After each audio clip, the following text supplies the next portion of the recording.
Bengal Olympic অ্যাসোসিয়েশনের নির্বাচনকে কেন্দ্র করে বিওএর মোড়াগাঙে জোয়ার।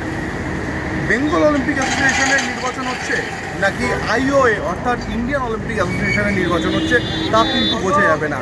মোট 68 জন ভোটার, সেই 68 জন ভোটার এবং তারপরে যে গণনা সেটাকে নিয়ন্ত্রণ করতে ক্ষুদিরাম অনুশীলন কেন্দ্রে দেওয়া হয়েছে প্রায় 250 জন পুলিশ, যা এর আগে কিন্তু সেভাবে অন্তত কোনো ক্লাব হোক কিংবা কোনো সংস্থার নির্বাচন হোক এত বড় মাপের পুলিশ বাহিনী কিন্তু লক্ষ্য করা যায়নি।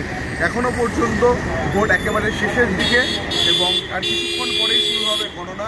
ভোটের যা হাল হকিকত তা হয়তো এই ভোটটা হতে পারে বদলার নির্বাচন, কারণ 2016 সালে যে চন্দন রায়চৌধুরী বর্তমান প্যানেলে বামুন ব্যানার্জির এগেনস্টে প্রেসিডেন্ট পদে দাঁড়িয়েছেন, তিনি কিন্তু 2016 সালে বিওএ থেকে সরে গিয়েছিলেন, তাকে হারিয়েছিল এই বামুন ব্যানার্জি।